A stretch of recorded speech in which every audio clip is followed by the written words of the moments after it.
오늘 우리에게 주신 하나님의 말씀은 히브리서 8장 1절에서 5절입니다. 우리 함께 읽도록 하겠습니다. 지금 우리가 하는 말의 요점은 이러한 대제사장이 우리에게 있다는 것이라. 그는 하늘에서 지극히 크신 이의 보좌 우편에 앉으셨으니 성소와 참 장막에서 섬기는 이시라. 이 장막은 주께서 세우신 것이요 사람이 세운 것이 아니니라.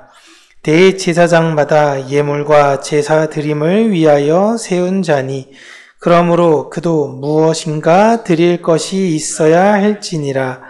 예수께서 만일 땅에 계셨더라면 제사장이 되지 아니하셨을 것이니 이는 율법을 따라 예물을 드리는 제사장이 있음이라. 그들이 섬기는 것은 하늘에 있는 것의 모형과 그림자라. 모세가 장막을 지으려 할 때에 지시하심을 얻음과 같으니 이르시되 삼가 모든 것을 산에서 내게 보이던 본을 따라 지으라 하셨느니라. 아멘.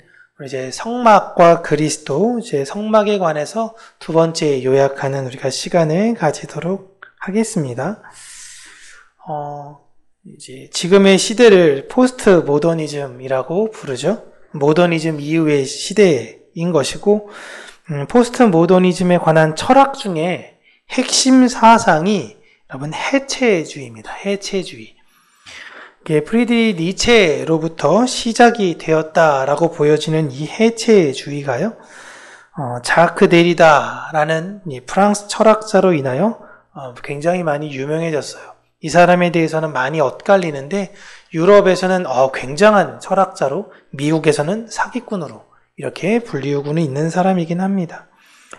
이 해체주의는 인간이 가지고 있는 이성과 관념과 경험 이런 것 다 일단 0으로 보고 새롭게 모든 걸 다시금 짜서 새로운 세계관을 만들자라는 것입니다. 그러니까 해체주의라는 것이 모든 걸 다 부시자라는 게 아니라 부시고 새롭게 만들자라는 것입니다. 이 철학은 그동안 모더니즘의 여러 가지 관료적인 그런 생각들을 갖고 있었던 사람들에게 해방감을 주었습니다. 아주 대표적으로 이런 철학이 왜 무섭냐면 지금 유럽이나 미국에서 남자, 여자 이런 구분 없이 성을 아이가 스스로 결정하게 하자는 움직임이 있죠. 네, 호주에서도 이미 그 법률로 제3의 성을 인정했습니다. 미국이 이제 청문회가 열려서요, 이제 상원의원에서 이런 청문회를 하고 있는 과정이 있는데 거기에서 굉장히 많이 논란이 되는 것 중에 하나가 무엇이냐면 이제 성전환 수술을 하지 않고도 제가 이제부터 전 여자예요 라고 하면 여자인 겁니다. 그러면 제가 여자 화장실에 들어가야 될까요? 남자 화장실에 들어가야 될까요? 전 여자예요. 근데 여자 화장실에 들어가야 되는 겁니다. 전 남자예요. 오늘부터. 그러면 남자 화장실 들어가는 겁니다. 이런 이야기를 하고 있는 거예요. 물론 우리가 모두가 다 인격적인 사회에서 모든 걸 다 허용하고 서로가 서로에 대해서 속임과 서로가 서로에게 진실한 이 과정 가운데 이런 것들이라면 무엇이 문제가 되겠습니까? 아, 저 사람이 그렇게 생각하는구나? 그럼 그래. 다른 생각 안 할 거야. 라고 이야기하는데 사람은 여러분 절대 그렇지 않습니다. 저는 이런 것들이 왜 허용이 되는지 한편으로는 굉장히 궁금하기는 해요. 지금 일론 머스크가 여러분 원래 민주당 지지자였습니다. 일론 머스크가 미국에서 민주당 지지자였다가 이 사람이 아주 대표적으로 이번에 트럼프 지지자, 공화당 지지자로 바뀌었죠. 막 선거하면서 이제 공화당 오는 사람들한테 투표해가지고 한 사람씩 100만 달러씩 줬던 그 행사했던 것도 여러분 잘 아시나요? 그 모임 와가지고 트럼프 지지할 때 거기서 행운권 추첨 한 사람 해서 올 때마다 100만 달러씩 줬어요. 난리가 났습니다. 근데 그가 왜 그렇게 됐는가? 그의 아들이 청소년 시기에 부모의 동의 없이 성전환을 해버린 거예요.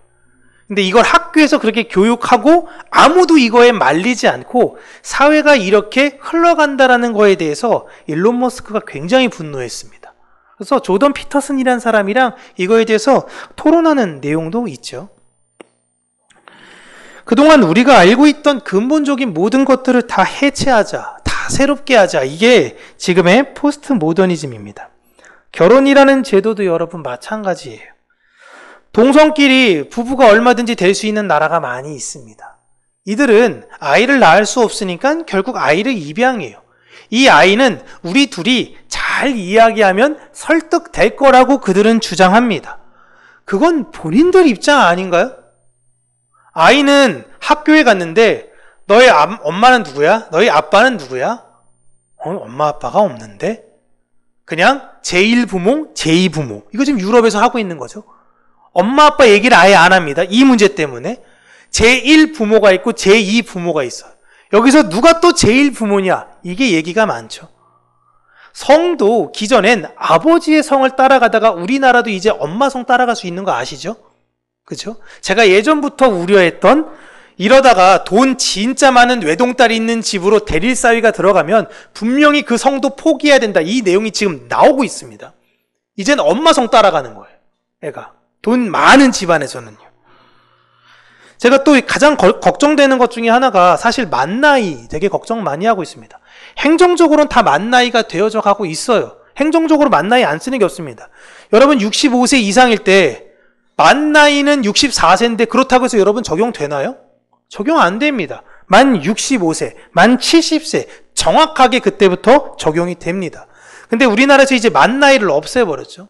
만 나이를 제가 이 만 나이가 왜 중요하냐면 여러분 뱃속에 있는 태아는 생명입니까? 아닙니까? 생명이 아닌가요? 너무 어려운 질문인가요? 뱃속에 있는 아이는 생명이에요? 아니에요?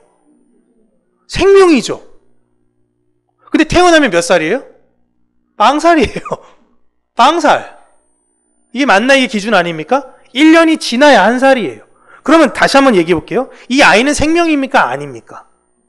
생명이 아니에요. 그럼 결국엔 뭐가 돼요? 낙태가 자유로워요. 왜? 생명이 아니니까. 근데 우리나라는 오랜 시간 동안 이 뱃속에 있는 아이는 하나의 인격체고 생명으로 봤어요. 그래서 걔는 태어나자마자 몇 살이에요? 한 살이에요. 근데 이게 만 나이로 추정되면서 0살이 됩니다. 이제 헌법소원 올라갈 거예요. 여자들이. 낙태하게 해주세요. 얘 생명 아니잖아요. 그럼 어떡할 겁니까? 그때 가서는. 그래, 젊은 여자들 자유롭게 살아야지. 애가 무슨 세포지 그게 생명이야? 그땐 생명으로 치는 거 아니야. 아무것도 여러분 아닌 것 같아 보이는데요. 철학이 이렇게 무서워요. 우리의 생각을 점점 갉아먹습니다. 이러다 나중에 몇몇 연예인이나 TV 프로그램에서 이런 이야기를 공론화하잖아요. 그럼 그냥 세상이 그렇게 흘러가는 거예요. 이제는 여러분 이제 늦게 결혼한 사람은 결혼이란 제도를 포기해서 이제 아예 그냥 동거를 합니다. 네, 동거는 하지만 이제 결혼에 대한 지위와 자격을 달라라고도 요구하기도 하고요. 요즘은 되게 독특하게도 제가 EBS나 이런 다큐멘터리를 보면은 그룹으로 우리는 가족이다라고 이야기하는 사람들도 있어요. 20대 애들이 모여서 우리는 가족이래요. 그래서 아이를 하나 입양했습니다. 어떻게 입양했는지도 모르겠는데 입양했어요. 그 아이를 우리가 함께 키우는 거래요. 전통적 가족의 개념이 여러분도 모르게 많이 바뀌어가고 있습니다. 그들에게 있어서 성, 결혼, 그 중에도 핵심은 종교예요. 이것은 가장 낡고 고리타분한 과거의 유산을 맹목적으로 지키는 사람들로 보입니다. 소위 새로운 것으로 도전하고 개혁하고 해체하는 것이 무언가 인텔리스럽고 무언가 진보적이며 나아가는 것이다 라고 사람들은 생각을 해요. 그래서 교회 다니는 사람들을 어떻게 생각하냐면 아주 구태연한 어리석은 사람들이라고 이야기를 합니다. 그래서 지금 종교를 믿는다라고 이야기하는 것은 자신이 왜 교회를, 왜 예수를 믿고 있느냐라는 걸 굉장히 잘 설명하지 않으면 안 되는 시대가 됐어요. 그럼 그들 교회를 다니는 사람들을 보면서 뭐라고 얘기하냐면 무지몽매한 어리석은 사람들, 목사의 월급이나 채워주려고 하는 어리석은 사람들 라고 세상 사람들은 이미 잣대요 아예 정의를 내려버렸습니다. 이런 해체주의가 사람들에게 충격적으로 다가왔기에 해방감을 일시적으로 주었다라고 생각을 하지만 여러분 세계적 정치의 흐름을 가만히 보잖아요. 그러면 놀랍게도 다시 보수적으로 흘러가고 있습니다.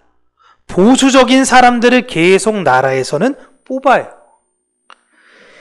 기존의 기준을 새롭게 바꾸면 다 좋을 줄 알았는데 세상이 엉망으로 흘러가는 것을 사람들이 본능적으로 느끼는 것입니다. 저는 이게 새로운 공산주의의 태동이라고 생각해요. 공산주의의 이념이 얼마나 좋습니까? 그런데 그 이념에 대한 것들은 싹 빼버리고 그냥 정치적으로 되자마자 공산주의가 바로 무너졌잖아요. 우리에게는 이런 해체주의가 개인주의적이며 이기적으로 사실은 보일 수밖에 없어요. 그리고 이런 세계관은 아주 자연스럽게 우리에게 밀접하게 스며들어 있습니다. 그래서 해체주의를 가지고 있는 사람들의 기본적 생각은 이 세상은 나중심적, 내가 일단 유리하고 보자라는 거예요. 내가 여자면 여자야. 내가 남자면 남자야. 나는 여자도 아니고 남자도 아니야. 그럼 넌 제3의 성이야. 라는 것이에요. 예전에 많은 분들이 자조적인 소리로 인생은 혼자다 라고 이야기를 했습니다. 이게 이젠 실제화됐어요. 그 사람들이 사실 인생은 혼자다라고 이야기할 때 가족이나 동료의 무관심과 배신 속에 얻은 깨달음이기도 하죠. 야, 내가 친구들 다 잘해줬는데 잘해줘봐야 하나 소용없더라. 다 떠나가고 배신하고 자신의 유익을 위해서만 저러더라. 아무도 나를 몰라주고 결국 인생은 나는 나밖에 없는 것 같아 라는 자조적인 소리가 바로 인생은 혼자다라는 것입니다. 그런데 사람들이 왜 이렇게 되었는가라는 것을 살펴보면 많은 철학자들이 이렇게 저렇게 어려운 이야기하지만 성경은 아주 단순하게 이야기합니다. 하나님이 그렇게 만드셨어요. 하나님은 아담을 만드셨는데요. 완벽하게 만드시지 않으시고요. 그에게 외로움을 주셨습니다. 결핍을 주셨어요. 그리고 여자를 만드시고 그들이 가정이라는 공동체를 만들고 아이를 낳게끔 하셨습니다. 처음부터 인간은요, 외로움을 가진 존재로 하나님이 만드신 거예요. 결국 이 외로움을 인간이 해결할 수 있느냐? 해결할 수 없다라는 것입니다. 시중에 있는 여러 가지 책들을 보면 일시적으로 여러분의 마음이 뭔가 채워지는 것 같아 느끼지만 이 근본적 외로움은 해결할 수가 없어요. 인간은 혼자가 아니라 반드시 함께 해야 합니다. 과거에는 남자와 여자가 결혼으로 함께하고 둘의 역할을 뚜렷하게 나누었습니다. 남자가 할 일, 여자가 할 일. 그래서 예전에 제가 시골에 이렇게 가면요, 할머니들께서도 이런 이야기를 하셨어요. 정치에 대해서 우리가 아는 게 뭐 있나? 그건 남자들이 할 일이야. 라고 제가 할머니들께서 모여서 그런 이야기를 하는 게 드셨어요. 정치는 남자들의 일이다. 라고 예전엔 이야기했었던 것이었죠. 보편적으로 남자는 가정에 먹을 양식을 벌어오는 것이고 여자는 그 양식으로 가정을 규모 있게 꾸리는 일을 했었습니다. 제가 어렸을 때 교회 신방을 가면요, 막 이런 이야기를 했어요. 아, 그거는요, 저희 내무부 장관과 상의해야 됩니다. 이게 무슨 말이에요? 아내와 상의해야 된다는 거죠. 아내는 내무부 장관인 거예요. 남편은 외무부 장관인 것이고요. 그러니까 그런 역할이 굉장히 그렇게 뚜렷하게 이야기를 했었어요. 이 둘 다, 남자와 여자 둘 다 공동체, 이 가정이라는 공동체를 위해서 희생을 하고 사랑을 했었습니다. 각자 방향만 다른 거예요. 그 모습을 보고 자란 아이들은 사랑을 잘 해석했어야 되는데 사랑을 해석하지는 못했어요. 아버지의 사랑, 어머니의 사랑을 사랑으로 해석하지 못하고 이걸 희생으로만 해석이 된 결과 젊은 세대들은 결혼도 포기하고 육아도 포기하며 자신에게만 집중하게 되었습니다. 문제는 자신에게만 집중하면서 살면 행복할 줄 알았어요. 그런데 행복하지 않아요. 이 외로움의 문제가 있는 겁니다. 그러니까 무슨 방법을 쓰냐? 반려동물을 키우는 거예요. 그래서 그 반려동물, 누구도 나를 반기지 않지만 나를 유일하게 반기는 그 아이를 보면서 내 안에 허전한 공간을 메우고 있는 상황인 것입니다. 이 얼마나 슬픈 시대인가요? 그들이 부모에게서 희생이라는 해석만이 아닌 사랑이라는 해석을 배우게 되었다면 그들은 전혀 다른 생각을 가지고 살았을 것입니다. 제가 옛날 드라마를 요즘 자주 보고 있는데 옛날에 저희 어머니들은 정말 지혜로우신 게요. 아버지가 나가서 일도 안 해. 맨날 술만 먹어. 때로는 엄마도 때려. 막 이런 사람이 있어요. 근데 자녀들이 막 그 아버지를 향해서 분노를 합니다. 내가 아버지 때려버릴 거야. 저 사람은 아버지도 아니야. 라고 할 때 엄마가 뭐라고 말씀하시나요? 그래, 니네 아버지는 나가서 죽어야 돼. 이렇게 얘기하지 않으세요. 아니야 얘들아. 너희 아버지가 저런 분이 아니야. 정말 애쓰고 수고하고 열심히 셨던 분이었어. 너희들은 아버지의 그 사랑을 기억해야 된다. 어머니가 그렇게 얘기했던 걸 아이들은 이해를 못해요. 근데 자라고 나니까 알게 되는 거죠. 그렇게 자란 아이들이 참 건강하게 가정을 유지하는 것들을 드라마에서 제가 보게 되었는데 현실에도 그런 분들이 많이 있으니까 그랬겠죠. 근데 그런 사랑에 대해서 이제 양육하지 않고 야, 나 이혼할 거야. 갈랐을 거야. 안 되겠어. 더 이상 희생할 수 없어. 라고 이 희생에 대해서만 되다 보니 두려움으로 그 희생에 대해서 알다 보니 내 안에 더 큰 외로움만 발생이 되어져 버리게 된 시대가 되었습니다. 부모가 자녀에게 밥을 차려주고 옷을 입히고 위험으로부터 보호하는 것이 여러분 희생입니까? 사랑입니까? 내가 내 자녀 밥 먹여요. 내가 내 자녀 옷 입혀요. 예쁜 옷 입혀요. 내 자녀를 위해서 무언가 하려는 게 여러분 부모님 입장에서 그게 희생입니까? 아니면 사랑입니까? 둘 다인가요? 어느 게 더 커요? 희생이 무슨 뜻이죠? 희생? 억지로 하는 거예요. 진짜 밥 차리기 귀찮아 죽겠는데 진짜 아우 진짜 짜증나. 이런 마음으로 여러분 아이들의 식사를 해주시나요? 아니면 오늘은 얘를 위해서 무엇을 먹일까? 아, 이건 너무 건강하지 않으니까 건강한 걸 먹여야겠다. 밖에 나가서 자꾸 먹지 마. 몸에 안 좋은 거야. 집에 와서 먹어. 부모님은 자녀를 사랑해서 희생을 한 거예요. 자녀를 위한 행위가 사랑으로 해석이 되기 때문에 그에게 했던 그 행위는 희생이 아닌 겁니다. 오히려 그 행위로 말미암아 자녀가 잘 먹어줘요. 옷을 잘 입어줘요. 부모가 해준 걸대로 잘해요. 그러면 부모는 그 안에서 위로와 기쁨을 얻게 돼요. 사람은 내가 다른 이의 필요를 채워주고 그것이 희생이 아닌 사랑이라는 걸로 해석이 되었을 때에 내 안의 외로움에서 자유하게 됩니다. 좀 어렵죠? 하나님은 그 의미로 가정을 만드시고 교회라는 공동체를 세우셨어요. 사도 바울이 여러분이 성령님이 계시는 하나님의 성전인 거 여러분 아시죠? 그럼 여기 오실 필요 없습니다. 여러분 가서 성전으로 자유롭게 사십시오. 이렇게 이야기하지 않았어요. 힘써 공동체 안에 모이기에 힘쓰십시오. 공동체를 유지하며 공동체 안에서 희생하며 사랑하려고 애쓰십시오. 라고 이야기했습니다.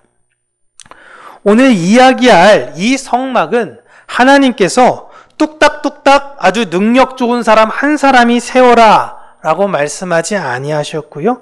함께 만들어라 라고 말씀하신 것입니다. 이 성막 짓는 것에 관해선 우리가 딱 두 가지만 기억하면 됩니다. 첫 번째로는 하나님 뜻대로 지어야 한다라는 것입니다. 두 번째로는 자원하는 사람들의 재료로 함께 지어야 하는 것입니다. 평강교회는요, 어떤 뛰어나고 특출난 사람들에 의해서 세워지는 것이 아니라 모두가 함께 세워져야 되는 공동체인 것입니다. 성막은 여러분 하나님의 뜻대로 지어야 하는 것이 중요해요. 교회도 하나님의 뜻대로 지어야 합니다. 건물을 이야기하는 게 아니에요. 하나님께서는 성막을 지으라고 하실 때 만들라고 하신 재료가 있어요. 꼭 그걸로 만들어야 돼요. 그리고 만들라고 하신 규격이 있습니다. 하나님은 그것을 만들 때 절대 너의 생각을 넣고 너의 판단대로 만들면 안 되게 하셨어요. 잘 생각하셔야 돼요. 내가 생각할 때 하나님의 뜻에 내가 순종하는 것이 내가 만든 뜻에 하나님을 집어넣는 것이 절대 아닌 것입니다. 성경에서 하나님을 사랑하는 방법, 이웃을 사랑하는 방법의 큰 틀을 율법으로 알려주셨습니다. 하나님 앞에서 본인의 마음을 잘 살펴서 내가 하나님을 지금 우상으로 만들고 있는 것이 아닌가? 이걸 잘 생각해야 되고요. 가난하고 어려운 공동체원들이 그 필요가 있다면 그 필요를 위해서 공동체는 함께 애써야 한다라는 것입니다.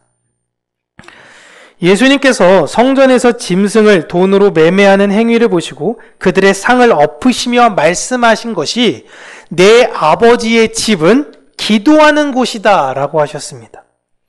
지금 여러분 짐승 그 산 사람들, 때로는 짐승 갖고 온 그 사람들요, 성전에 왜 갔냐? 기도하러 갔습니다. 기도하러 갔어요. 교회에 올 때 여러분 헌금을 가지고 옵니다. 지금 교회에 소나 양 가지고 오면 진짜 난리 나죠. 비둘기 제가 잡아왔습니다. 성경 뜻대로 비둘기 목사님 태워주세요. 지금 난리 나는 거예요. 헌금 가지고 옵니다. 왜 우리가 헌금을 하죠? 헌금을 하면서 하나님께 무엇을 우리가 간구하고 기도하죠? 이 세상에서 하나님, 내가 내 욕심을 버리게 하여 주시옵소서. 하나님이 주신 것인데 자꾸만 이게 내 거라고 생각하고 내가 이걸 내 욕심에 따라 채워가려고 하는 나의 이 마음, 하나님 버리게 하여 주시옵소서. 그게 기도인데 예루살렘 성전에 모였던 사람들은 다 하나님께 제물을 드리면서 하나님, 나 뛰어난 사람 되게 해주세요. 나 더 복 많이 받게 해주세요.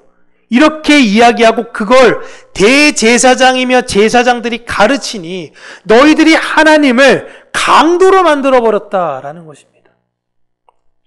기도는 내가 하나님의 뜻을 제대로 해석하게 해달라고 간구하는 것입니다.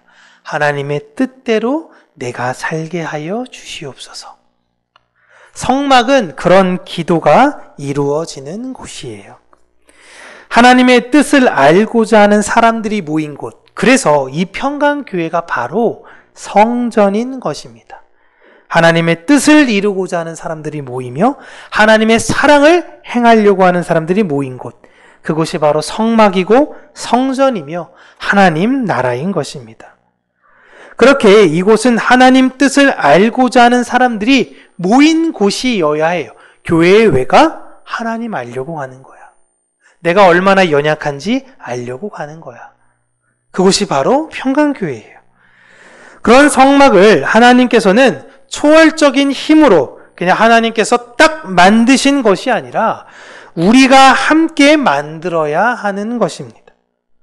성막은 우리의 것을 내어 놓아야 하고 우리의 힘을 들여 수고로이 그 집을 만들어야 합니다. 여러분, 이건 희생입니까? 사랑입니까? 내 것, 남의 것 갖고 내가 만드는 게 아니라 내 거 가지고 가서 내가 만든다라고 생각하면 여러분, 이게 희생이에요? 사랑이에요? 그래서 여러분, 하나님께서 무언가 내가 내놓을 때 절대 원하지 않는 사람의 것으론 성막의 재료로 삼지 말라고 하십니다. 하고 싶은 사람들만 내야 된다는 거예요. 성막은 희생이 아닌 사랑이어야 해요. 그런데 분명히 다른 사람들이 볼 때는 희생이에요.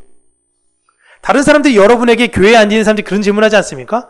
야, 맨날 교회 가? 매주 교회 가? 안 힘들어? 한 주 좀 쉬지? 그 사람들이 볼 때 하는 행위가 뭐로 보이는 거예요?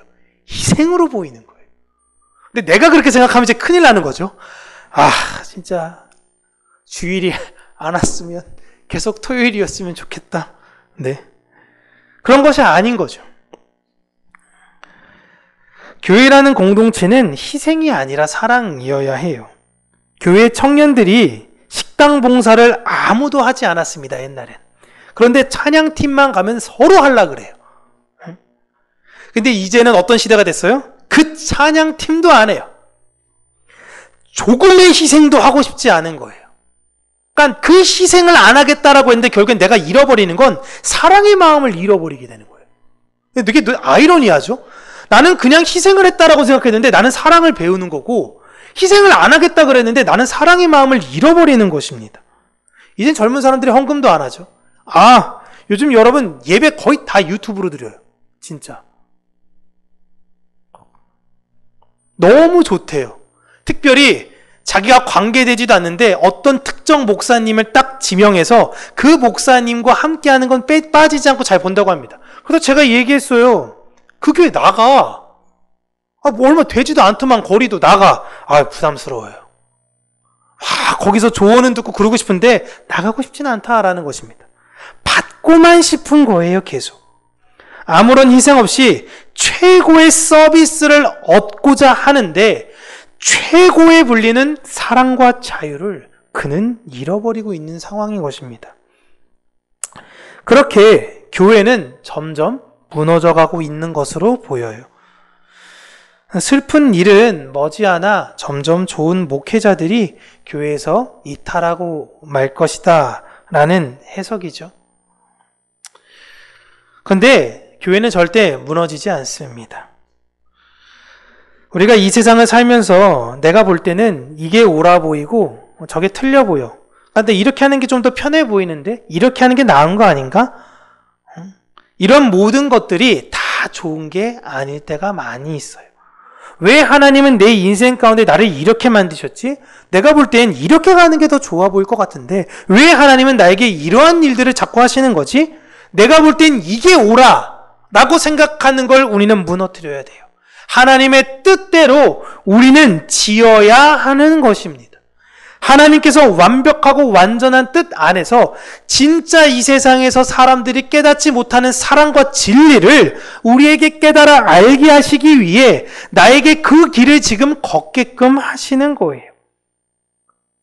내 삶이 피폐하고 어렵고 힘들어서 그것이 안 좋아 보일 수도 있다고 생각할 수는 있습니다.